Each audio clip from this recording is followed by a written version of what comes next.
ನಮಸ್ಕಾರ.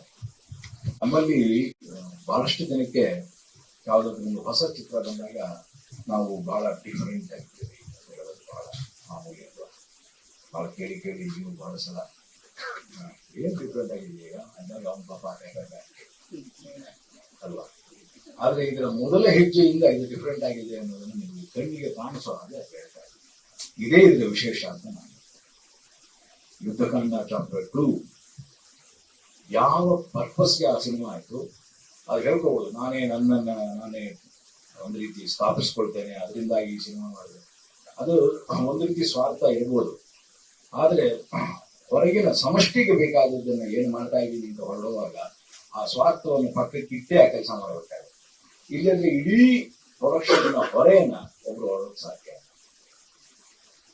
ಆ ಹೊಣೆಯನ್ನು ಹೊತ್ತ ಮೇಲೆ ಕೂಡ ನಟನಾಗಿ ತನ್ನನ್ನು ತಾನು ಸ್ಥಾಪಿಸ್ಕೊಳ್ಳೋಕೆ ಹೊರಟಿದ್ದೇನೆ ಅಂದ್ರೆ ಅದರ ಹಿಂದೆ ನಿಜವಾದಂತಹ ಒಂದು ಭಾರಿ ಆಶಯ ಇದೆ ಅನ್ನೋದು ನಾನು ಗಮನಿಸ್ತೇನೆ.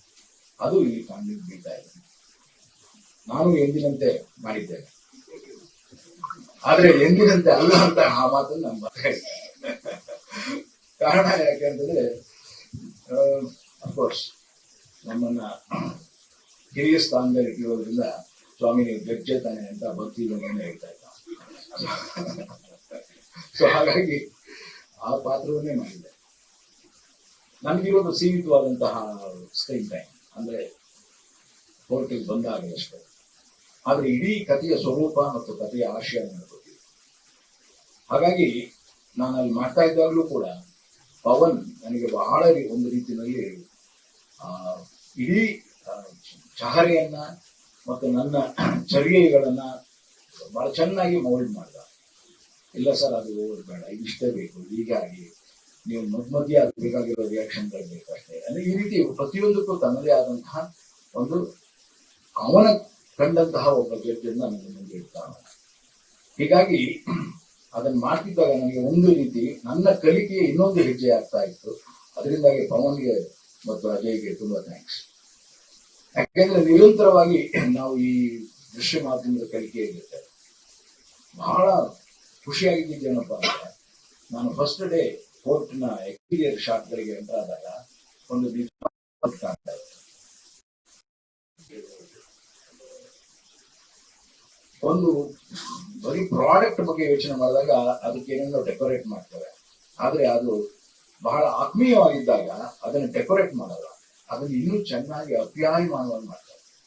ಅದು ಚೆನ್ನಾಗಿರ್ಬೇಕು, ಚೆನ್ನಾಗಿ ಕಾಣಿಸ್ಬೇಕು, ಅಲ್ಲಿ ಖರ್ಚು ವೆಚ್ಚಗಳು ಕಣ್ಣಿಗೆ ಕಾಣೋದು, ಚೆನ್ನಾಗಿರ್ಬೇಕು, ಚೆನ್ನಾಗಿ ಕಾಣಿಸ್ಬೇಕು, ಇಡೀ ಜನ ಅದನ್ನ ಒಪ್ಕೋಬೇಕು ಅನ್ನುವಂತಹ ಒಂದು ಧ್ಯೇಯ ಈ ಮೇಕಿಂಗ್ ಅಲ್ಲಿ ಕಾಣುತ್ತೆ.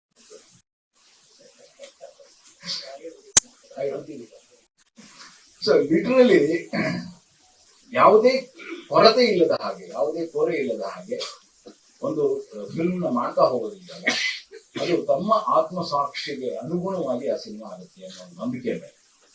ಆ ನಂಬಿಕೆ ನಮ್ಮ ಇಡೀ ತಂಡಕ್ಕಿದೆ ಅನ್ನೋ ಕಾರಣಕ್ಕಾಗಿ ಇವತ್ತು ನಾವು ಬಹಳ ಧೈರ್ಯವಾಗಿ ನಿಮಗೆ ಕೊಟ್ಟಿದ್ದೇವೆ.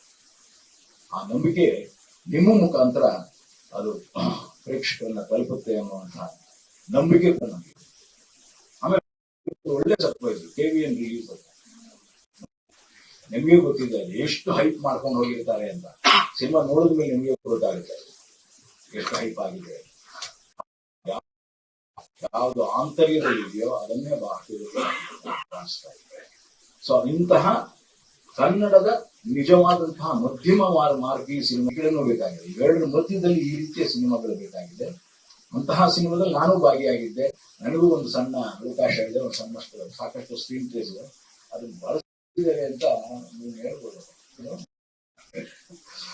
ನನಗಂತೂ ಖುಷಿ ಆಯ್ತು. ಶೂಟಿಂಗ್ ಟೈಮು ಖುಷಿ ಆಯ್ತು. ನಂತರದ ದಿನಗಳಲ್ಲಿ ಕೂಡ ಡಬ್ಬಿಂಗ್ ಆಗುವಾಗ ಮತ್ತೆ ಎಡಿಟ್ ಮಾಡಿದ್ದೇನೆ. ನಾನು ಅವ್ರಿಗೆ ಥ್ಯಾಂಕ್ಸ್.